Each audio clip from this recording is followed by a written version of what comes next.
अपनी अध्यापिका की सहायता से ये पता कीजिए कि आपस में कितनी साथियों के जवाब एक जैसे हैं। क्या कक्षा में कोई ऐसी साथी भी है जिसकी सूची आपकी सूची से हूबहू मिलती है? शायद नहीं हो, शायद नहीं हो।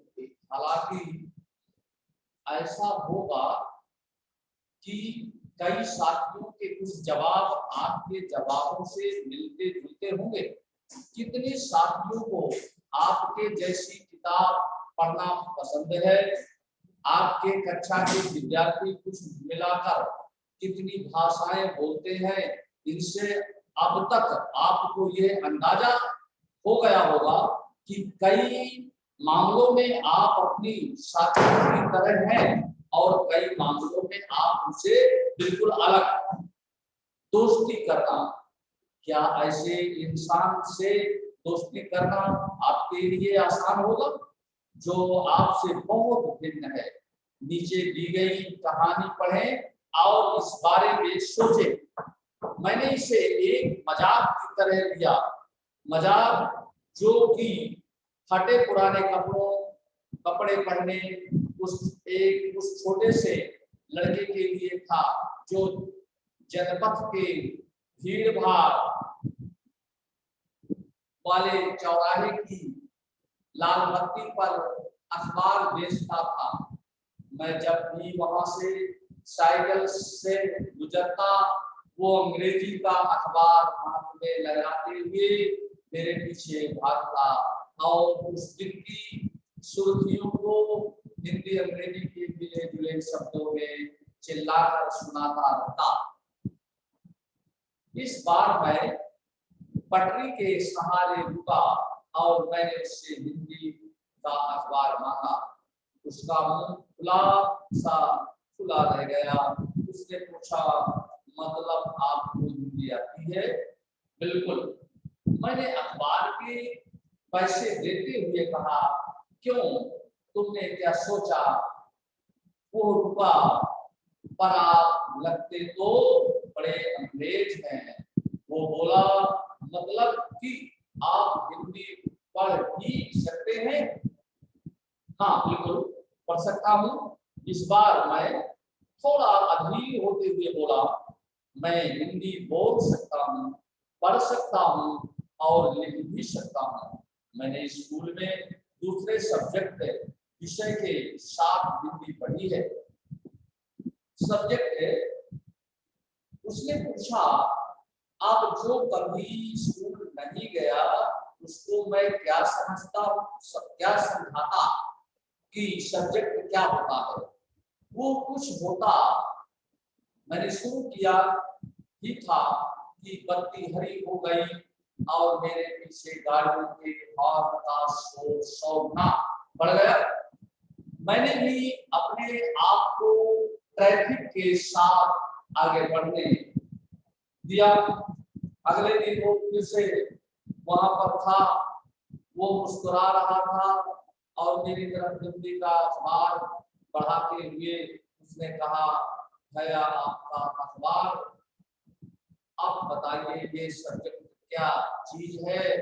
अंग्रेजी का ये शब्द उसकी जबान पर अजीब लग रहा था। ऐसा लगा मानो अंग्रेजी में सब्जेक्ट शब्द का जो दूसरा अर्थ है प्रजा, उस अर्थ में वो उसका प्रयोग कर रहा है। ओ, ये कुछ पढ़ाई लिखाई से संबंधित है? मैंने कहा। उसके बाद चूंकि बत्ती लाल हो गई थी, तो मैंने पूछा, तुम कभी स्कूल गए हो? कभी नहीं, उसने जवाब दिया। फिर बात बढ़ाते हुए उसने गर्व से कहा, मैं जब इतना ऊंचा था तभी से मैंने काम करना शुरू कर दिया था। उसने मेरी साइकिल की गति के बराबर अपने आप को नापा। पहले मेरी माँ मेरे साथ आती थी, लेकिन अब मैं अकेले ही कर लेता हूँ। अभी तुम्हारी माँ कहाँ है? मैंने पूछा। पर तब तक बत्ती हरी हो गई और मैं चल पड़ा। मैंने उसे अपने पीछे कहीं से चिल्लाते हुए सुना, वो मेरठ में है और उसके साथ बाकी ट्रैफिक के शोरगुल में डूब गया। मेरा नाम समीर है, उसने अगले दिन कहा और बड़े शर्माते हुए मेरा नाम पूछा, आपका नाम? ये तो बड़े आश्चर्य की बात थी। मेरी साइकिल डगमगाई। मेरा नाम भी समीर है। मैंने बताया। क्या उसकी आंखें एकदम से चमक उठी? हाँ, मैंने मुस्कुराते हुए कहा, तुम्हें पता है समीर का अर्थ है हवा, पवन। और पवन पुत्र कौन है जानते हो ना? हनुमान। तो अब से आप समीर एक और मैं समीर दो। उसने खूब खुश होते हुए कहा, हाँ ठीक है। मैंने जवाब दिया और अपना हाथ आगे बढ़ाया, हाथ मिलाओ समीर दो। उसका छोटा सा हाथ मेरे हाथ में एक नन्ही चिड़िया की तरह समा गया। मैं साइकिल चलाकर आगे बढ़ चुका था, पर उसके हाथ की गर्माहट अब तक महसूस कर रहा था। अगले दिन उसके चेहरे पर उसकी चिर परिचित मुस्कान नहीं थी। मेरठ में बड़ी गड़बड़ हो गई है, उसने कहा। वहां दंगों में बहुत लोग मारे गए हैं। मैंने मुख्य अखबार की सुर्खियों की तरफ देखा। बड़े बड़े अक्षरों में लिखा था, सांप्रदायिक दंगे। लेकिन समीर, मैंने शुरू किया ही था, मैं मुस्लिम समीर हूँ। वो बोल पड़ा और मेरे सभी लोग मेरठ में। उसकी आंखें भर आई जब मैंने उसके कंधे पर हाथ रखा। उसने नजर ऊपर नहीं उठाई। समीर एक और समीर दो में कोई 3 अंतर लिखिए। क्या ये अंतर उन्हें दोस्त बनाने से रोक पाए?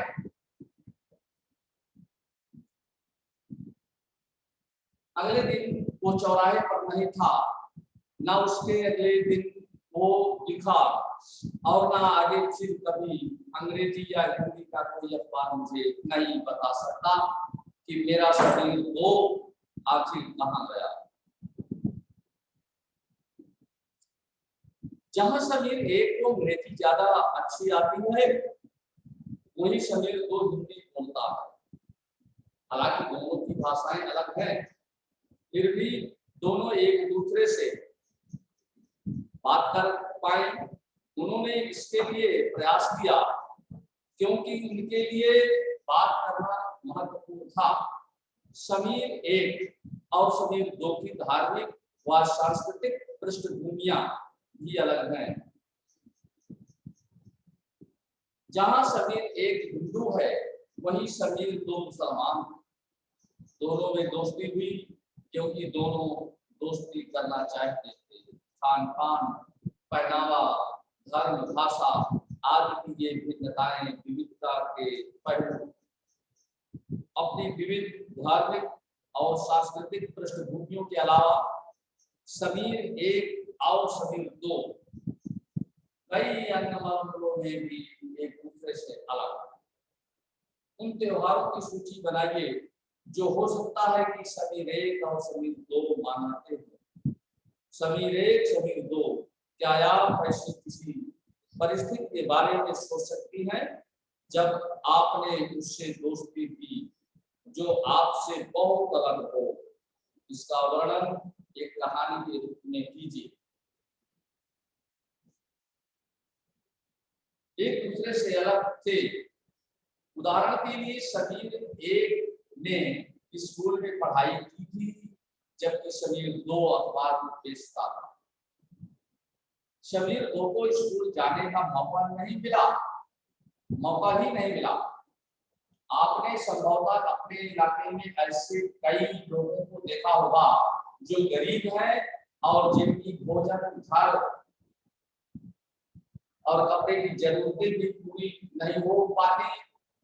ये फर्क उस फर्क से अलग है जिसके बारे में हमने पहले पढ़ा। ये विविधता का रूप नहीं है बल्कि गैर बराबरी का रूप है। गैर बराबरी का मतलब है कि कुछ लोगों के पास ना अवसर है और ना ही जमीन या पैसे जैसे संसाधन जो दूसरों के पास है। इसलिए गरीबी और अमीरी विविधता का रूप नहीं है, ये लोगों के बीच मौजूद असमानता यानी गैर बराबरी है।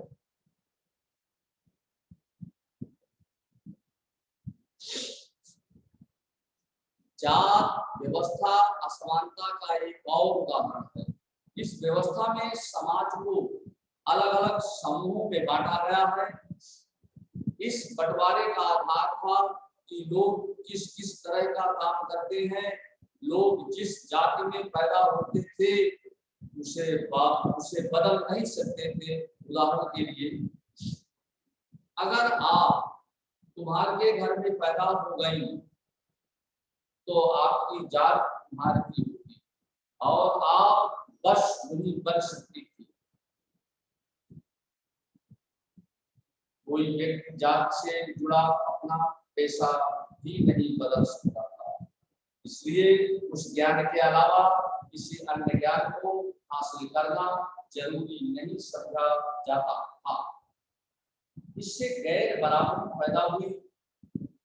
आप इस बारे में अगले पाठों में पढ़ेंगी। विविधता हमारे जीवन को कैसे समृद्ध करती है। जैसे समीर एक और समीर दो दोस्त बने, ठीक वैसे ही आपकी भी सहेलियां होंगी जो आपसे बहुत अलग होंगी। आपके शायद उनके घर में अलग तरह का खाना खाया होगा, उनके साथ अलग त्योहार मनाए हुए, उनके कपड़े पहनकर देखे होंगे और थोड़ी बहुत उनकी भाषा भी सीखी होगी। आपको शायद तरह तरह के जानवरों, प्राणियों, साहसिक घटनाओं या भूतों की कहानियां पसंद होगी। संभव है कि आपको खुद कहानी बनाना भी पसंद होगा। एक अच्छी कहानी पढ़ने से हमेशा खुशी मिलती है। उसको पढ़कर और ज्यादा कहानियां बनाने के लिए नए विचार मिलते हैं। जो लोग कहानियां लिखते हैं वे विभिन्न स्रोतों, किताबों, वास्तविक जीवन और कल्पना से प्रेरणा लेते हैं। कुछ लोग जंगल में जानवरों के नजदीक रहे और उन्होंने जानवरों की दोस्ती व लड़ाइयों के बारे में कहानियां लिखी। कुछ अन्य लोगों ने राजा रानियों की वृत्तांत पढ़कर प्यार, सम्मान के किस्से लिखे।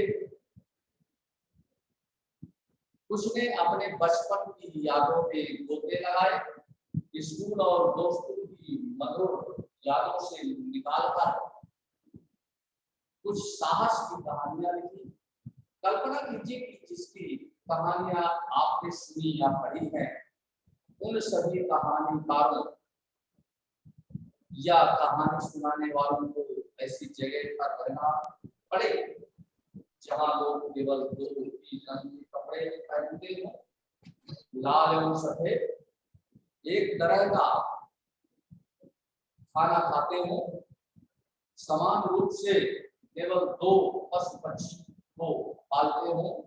उदाहरण के लिए हिरण और कौवा, और केवल सांप सीढ़ी खेल से अपना मनोरंजन करते हैं।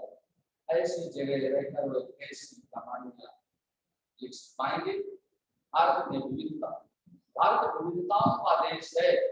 हम विभिन्न भाषाएं बोलते हैं, विभिन्न प्रकार का खाना खाते हैं, अलग अलग त्योहार मनाते हैं और भिन्न भिन्न धर्मों का पालन करते हैं।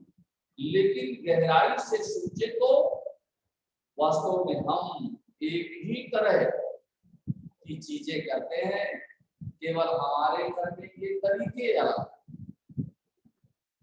हम विविधता को कैसे समझें? करीब 200 करीब 200 वर्ष पहले जब रेल, हवाई जहाज, बस और कार हमारे जीवन का हिस्सा नहीं थे, तब भी लोग संसार के एक भाग से दूसरे भाग की यात्रा करते थे। वह पानी के जहाज में घोड़ों या ऊंट पर बैठ कर जाते या फिर पैदल चलकर या फिर पैदल चलकर। अक्सर ये यात्राएं खेती और बसने के लिए नई जमीन की तलाश में या फिर व्यापार के लिए की जाती थी।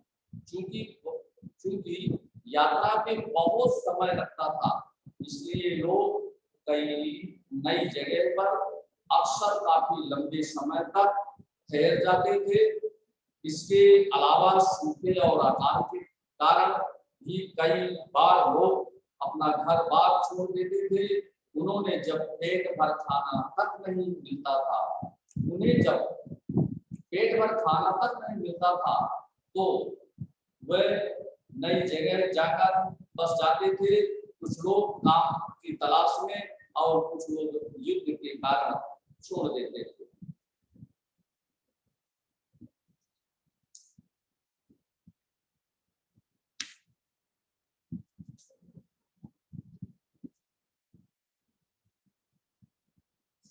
विविधता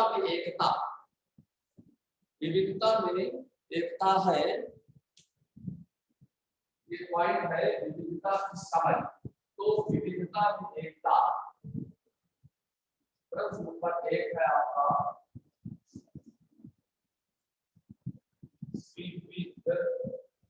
विविधता में एकता। विविधता में एकता।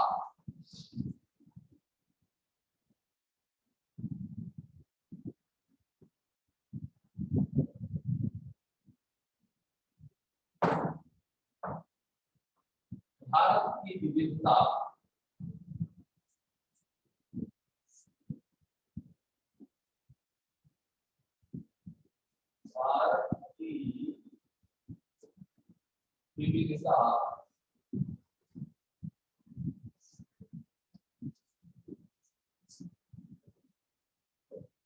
भारत की विविधता या अनेकता को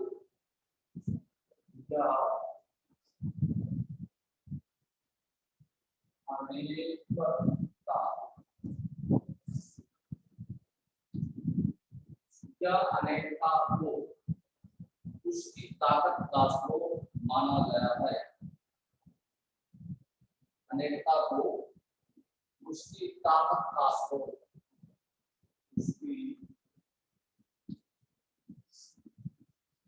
ताकत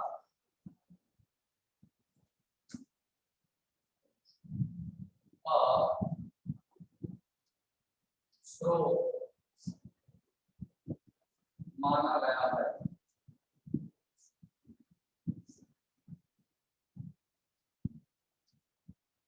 भारत की विविधता या अनेकता को उसकी ताकत का स्रोत माना गया है।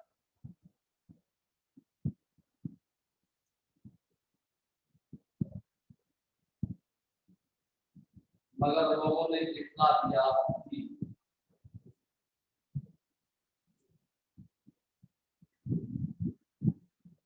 जब अंग्रेजों का भारत पर राज्य था, जब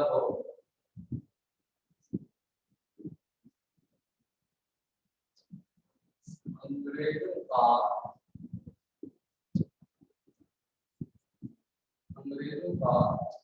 भारत का जब अंग्रेजों का भारत पर राज था, जब अंग्रेजों का भारत पर राज था,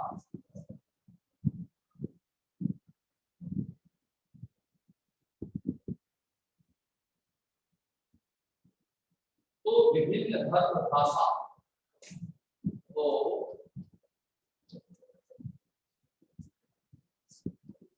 विभिन्न धर्म भाषा, तो विभिन्न धर्म भाषा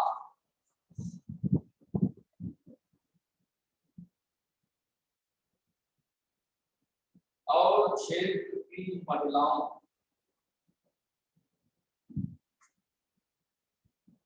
और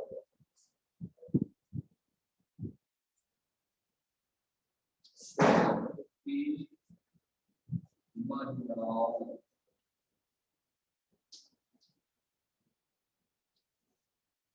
और क्षेत्र की महिलाओं और पुरुषों ने अंग्रेजों के खिलाफ, महिलाओं और पुरुषों ने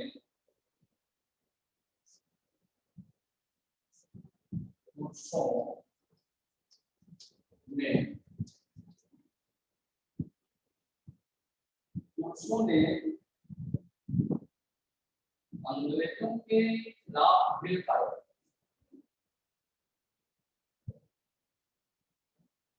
अंग्रेजों के खिलाफ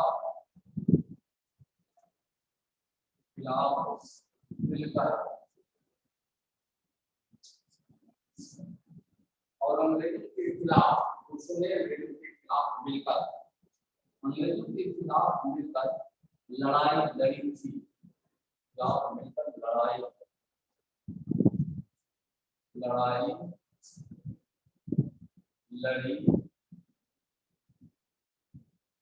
लड़ाई लड़ी थी। तो इसमें पुरुषों ने अंग्रेजों के खिलाफ मिलकर लड़ाई लड़ी थी,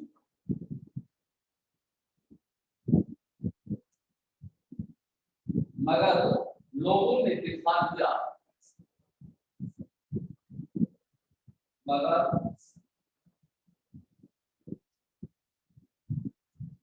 लोगों ने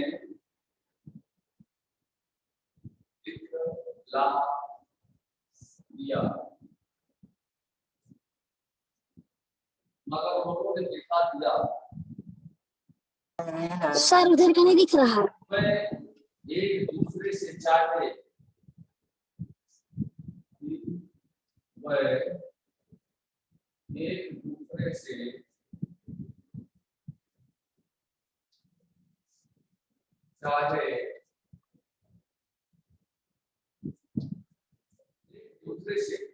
चाहे कितने ही भिन्न हो, एक दूसरे से चाहे कितने ही भिन्न हो, कितने ही भिन्न हो। सर उधर का नहीं दिख रहा। अंग्रेजों के खिलाफ लड़ी जाने वाली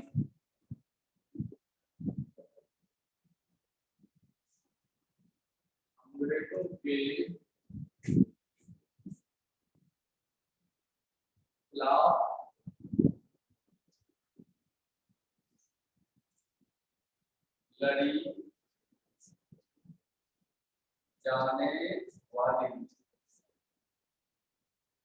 लड़ी जाने वाली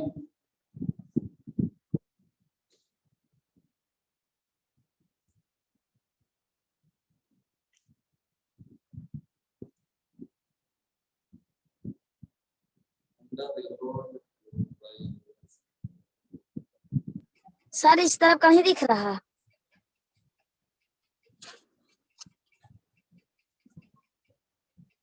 यार लड़ी जाने वाली लड़ाई में वह सब एक थे, लड़ाई में वह सब एक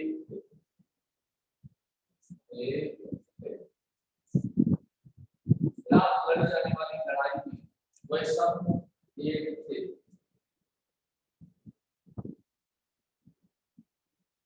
दिल ढूंढ के हमारे दिल ढूंढ के हमारे हमारे दिन पूंज के हमारे प्यारे न भूल जाना, प्यारे न भूल जाना। दिन पूंज के हमारे प्यारे न भूल जाना, खुशियों में अपनी हम पर, खुशियों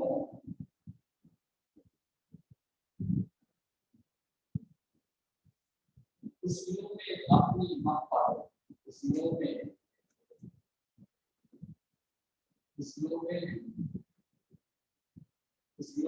अपनी हम पर,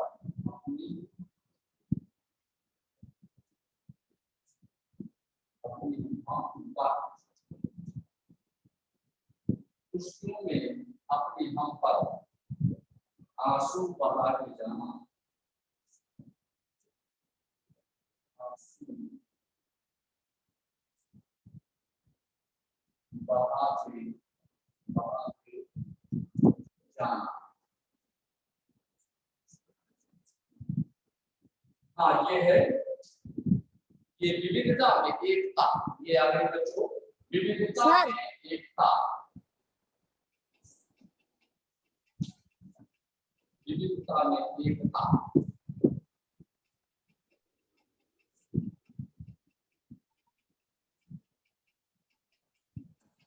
दिन पूंज के हमारे प्यारे न भूल जाना, खुशियों में अपनी हम पर आंसू बहा के जाना।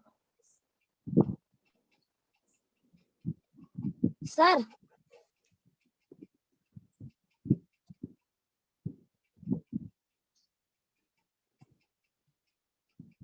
तो ये आपका सर बहुत सारे इसके पाठ में विविधता की समझ,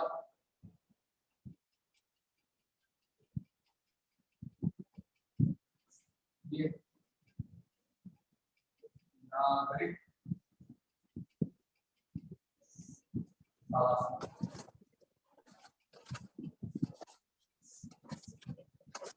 शास्त्र है तो इसको बच्चों कर ले।